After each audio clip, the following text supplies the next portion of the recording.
ओम नमो भगवते वासुदेवाय। देखिए, महाराणा प्रताप के एक योद्धा रघुपत सिंह की सत्यवादिता की यह एक सच्ची कहानी है और उन्होंने कैसे अपनी सच्चाई से एक मुगल सरदार का हृदय परिवर्तित कर दिया था। यह एक सच्चा इतिहास का किस्सा पूरा सुने। भारत में सनातन रक्षक महान वीर प्रातः स्मरणीय महाराणा प्रताप का नाम भारतीय इतिहास में स्वर्ण अक्षरों में सदैव अंकित रहेगा। मेवाड़ की आज़ादी के लिए अनेक कष्ट सहने के बाद, हल्दी घाटी के युद्ध के बाद महाराणा प्रताप हताश हो गए थे।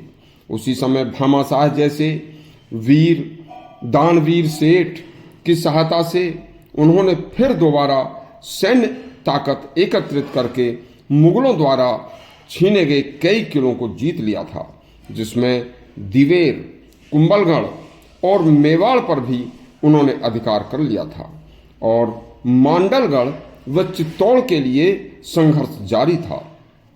उसी संघर्ष में महाराणा प्रताप का एक वीर योद्धा सामंत रघुपति सिंह मुगल सरदार के चंगुल में फंस गया। बस मुगल सरदार ने उसे एक अपने किले में कैद कर लिया था। रघुपत सिंह का एक बेटा था जो बीमार चल रहा था। तब किसी तरह से रघुपत सिंह को किसी तरह से अपने इकलौते पुत्र की हालत ज़्यादा खराब होने की सूचना मिल जाती है। तो रघुपत सिंह ने मुगल सरदार से प्रार्थना की और कहा कि मेरा पुत्र अकेला पुत्र है और वह मृत्यु के करीब है। मैं अपनी आंखों से आखिरी समय में उस बेटे से मिलना चाहता हूँ और एक बार उसका आखिरी मुंह देखना चाहता हूँ। मुझे मात्र 2 दिन के लिए छोड़ दीजिए। मुगल सरदार बोला, रघुपत सिंह, मुझे तुझसे सहानुभूति है, लेकिन बादशाह को यदि पता चल गया तो मैं बेमौत मारा जाऊंगा। रघुपत सिंह बोला, मैं रघुवंश भगवान राम के वंश का हूं और राजपूत हूं। रघुकुल रीत सदा चली आई, प्राण जाए पर वचन न जाई। हम राजपूत वचन के पक्के होते हैं। हमें प्राण भी चले जाएं तो कोई बात नहीं, लेकिन हमारा वचन नहीं जा सकता। बस तरह से वचन देकर हम कभी मुकर नहीं सकते। मुगल सरदार बड़ा रिस्क लेकर रघुपत सिंह का विश्वास करके चुपचाप 2 दिन बाद वापस आने के लिए कहकर उसने उसे छोड़ दिया। रघुपत सिंह घर पहुंचा। पुत्र ने पिता को और पिता ने पुत्र को जी भर कर देखा और पिता से लिपटे लिपटे ही उसके इकलौते पुत्र ने प्राण त्याग दिए। रघुपत सिंह इकलौते पुत्र का दाह संस्कार करके वचन के अनुसार 2 दिन बाद चुपचाप जैसे आया था वैसे ही मुगल सरदार के पास पहुंच गया।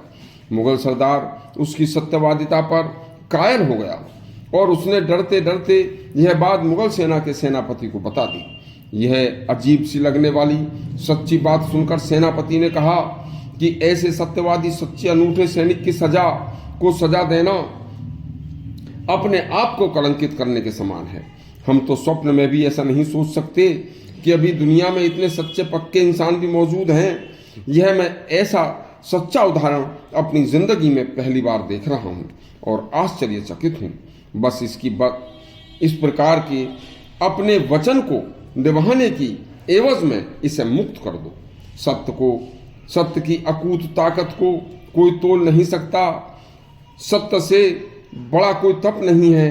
जिस सत्य व्रत तप के कारण मुगल सरदार को भी सत्य के सामने झुकना पड़ा था, यह सत्यवादिता का अनूठा उदाहरण है। यदि आपको हमारा प्रसंग अच्छा लगा हो तो हमारा चैनल सब्सक्राइब करें और घंटी दबाएं। धन्यवाद।